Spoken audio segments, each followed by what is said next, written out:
Dalam pelajaran bahasa Indonesia, kita kali ini masih akan membahas tentang puisi.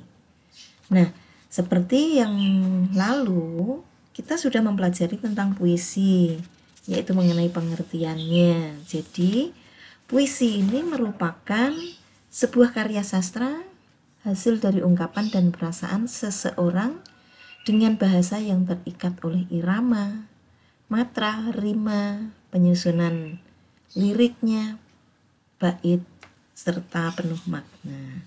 Nah, selain itu, puisi ini sudah kita pelajari juga bahwa puisi ini terbagi menjadi dua, yaitu puisi lama dan puisi baru. Begitu juga unsur-unsur puisi. Unsur puisi itu sudah kita pelajari, yaitu yang pertama struktur fisik dan yang kedua struktur batin. Nanti silahkan kalian buka lagi apa yang dimaksud dengan struktur fisik, apa juga yang dimaksud dengan struktur batin puisi. Nah, biasanya makna kata yang digunakan dalam puisi ini menggunakan makna kata konotatif. Ada dua kan makna kata, yaitu denotatif dan konotatif. Nah, sedangkan dalam puisi digunakan makna konotatif. Nah, mari kita lihat apa yang akan kita pelajari hari ini ya. Oke, perhatikan. Di sini Bu Lili mengungkapkan kembali pengertian dari puisi. Puisi itu merupakan sebuah karya sastra hasil dari ungkapan dan perasaan seseorang dengan bahasa yang terikat oleh irama, matra, rima, penyusunan lirik, dan bait serta penuh makna. Ingat, kemarin sudah kita pelajari satu persatu. Nah, kita akan lanjut yuk ciri-ciri puisi. Nah, ciri-ciri puisi kalau kemarin kita sudah juga memperhatikan beberapa hal, kali ini Bu Lili tambahkan mengenai ciri-ciri puisi, antara lain yang pertama itu pemilihan kata. Pemilihan kata ini disebut juga dengan istilah diksi. Jadi dalam puisi, dalam membuat puisi, pilihan katanya harus tepat. Ya. Yang kedua, cirinya memiliki bunyi akhir yang disebut dengan rima. Rima disebut juga dengan sajak. Ya. Jadi dalam puisi ini selalu disertai dengan bunyi akhir yang disebut dengan rima atau sajak. Nah, tadi sudah Bu Lili sampaikan juga bahwa puisi itu bermakna konotasi. Arti makna konotasi adalah makna kiasan atau tidak sebenarnya. Ya, jangan sampai salah. Kalau makna denotasi ini adalah makna tidak sebenarnya. Oke. Nah, dalam sebuah puisi ini pasti akan ada amanatnya. Nah, setelah kita mengetahui amanat apa, kita harus membuat kesimpulan. Bagaimana kita menyimpulkan sebuah puisi sehingga kita mengerti maknanya? Kita cermati yuk. Cara membuat kesimpulan puisi yang pertama, langkah pertamanya itu adalah bacalah puisi secara seksama.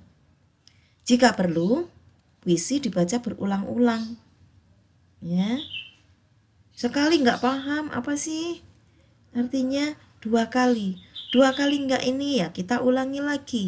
Ya, begitu. Itu adalah langkah yang pertama.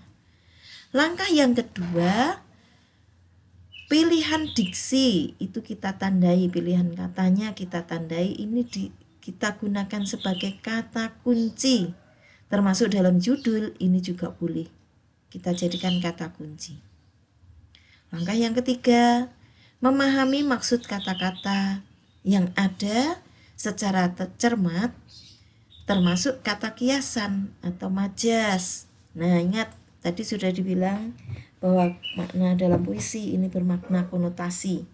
Makna konotasi itu bukan sebenarnya atau kiasan, maka harus dipahami apa sih maksudnya. Ya. Nah, selangkah selanjutnya adalah menafsirkan makna puisi sesuai dengan bahasa yang digunakan.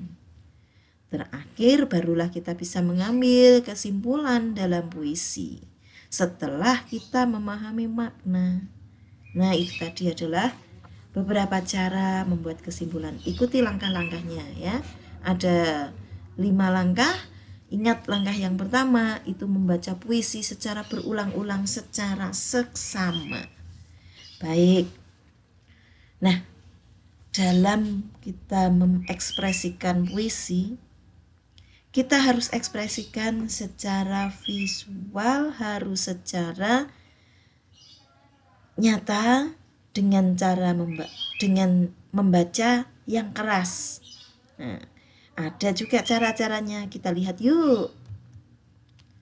Nah, untuk membaca puisi dengan benar harus memperhatikan beberapa hal. Yang pertama itu adalah intonasi. Ya, kamu sudah tahu apa itu intonasi. Yang kedua, mimik yang tepat.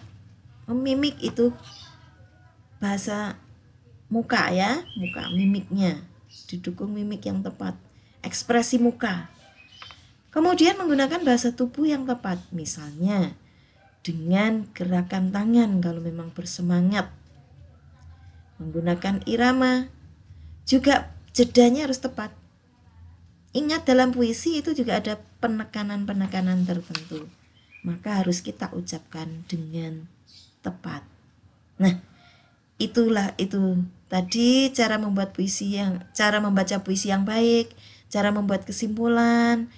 Materi kita cukup di sini. Nanti ada beberapa latihan soal. Silahkan kalian kerjakan latihan soal. Ini ada dalam Google Form ya. Mudah, tinggal klik submit. Oke? Selamat belajar, ketemu lagi di pertemuan berikutnya. Goodbye.